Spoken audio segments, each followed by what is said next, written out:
urakaza neza mu rubanza. Mbere yuko dutangira urubanza, banza utubwire amazina yawe. Yego Kakajwi we, tuguhaye ikaze mu ijuru. Mbere yuko dutangira urubanza, banza udusengere kugira ngo dutangire urubanza neza. None mbisabye nizeye. Mbisabye Imana yo mu ijuru. Imana ni itari ingegera. Imana niyo itari ikiwerewere. Zibaho wangegera we, utangiye gutukanira hano mu ijuru. Ibyo ngibyo ari nde bigutumye? Hanyuma ingegera yose iri gutekereza kwihutisha Mana, umbabarire inkubitira urushyi. Umukubita urushyi ahita agwa hasi nka wa mugabo wakubise urushyi agahita agwa inyo. Kakajwi wangegera we, ibyawe ushinjwa harimo gutukana no gutukana uri kwandagaza abantu. Ahangaha mu ijuru wageze mu rubanza, nugomeza gutukana no gusesereza urugoya n'abantu ba nyina, turaza kugutumbuza amagoma uri. Umuhe nyina umuhambire. Hanyuma uri kundeba ugeze amasaha ari kunyuva. Tugiye kubara 10 hanyuma mbiyereke. Ziba, nubundi waburana utaburana. Warangije gukatirwa urwo gupfa. Mukanya tugiye kugushira mu muriro gutazima. Tangira uririmba indirimbo yo gusezera ahangaha ku isi. Wagiye kugushira mu muriro gutazima. Mana nkuko wafashaga basogokuruza ngari nako zadufashiriza ingegera yacu pundati. Ziba, ariko ibintu byawe byose ni ugutukana. Kandi Kakajwi, ako gasura kawe kameze nk'akanihuja. Nugumya gusakuza utukanira hano mu ijuru, ndaje nkakubitemo kinubi. Ahubwo ririmba indirimbo usezera hano ku isi, kuko twarangije kugukatira, tugiye kugushira mu muriro gutazima. Ngo abandi bana bafite nyashi ndarahiye, naho navuze yirirwa yanitse akabaho kwibarabara. Ese nkubwiye ndirimbo uri kuyiririmba uri kuyitura nde?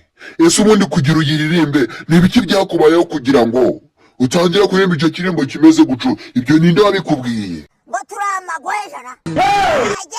Ziba, ese ninde wavuze ngo muramagwesha?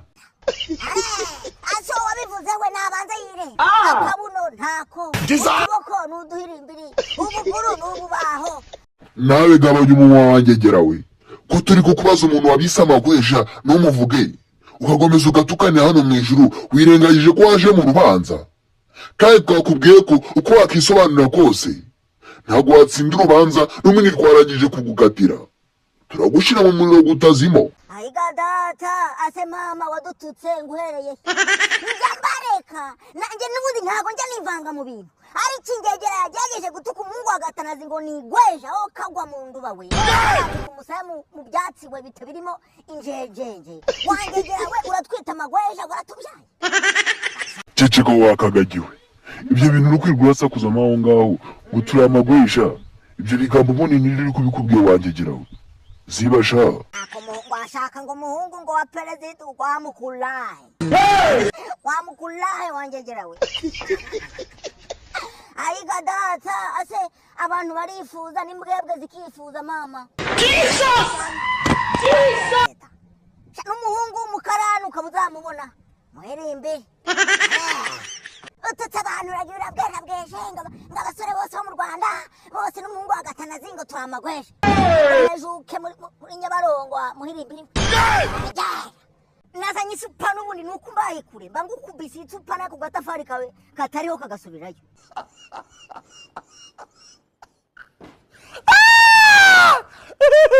Ntubyaraza kandi nawe bashishikaye. Uko mubizi ngiye gukora agatsima amadegede mama yemwe. Umwoko guri ngo ndataha. Ngiye gukora umutsima amadegede. Naguteye uhuru umwoko yemwe. Isumana.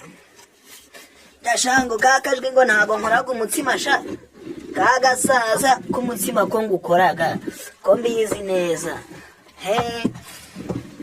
Ngomana ngukorera agatsima nka sogokuruza iyere ngukorera agatsima nitwa Rwaruhungu iyererere ngiye gukora agatsima kanje iyerere kagasazawe ngo ndakasa mutwe yemwe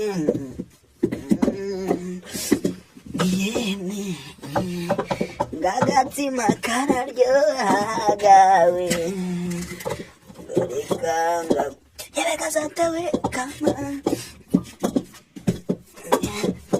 ngagatsima kararyohaga nanjye turame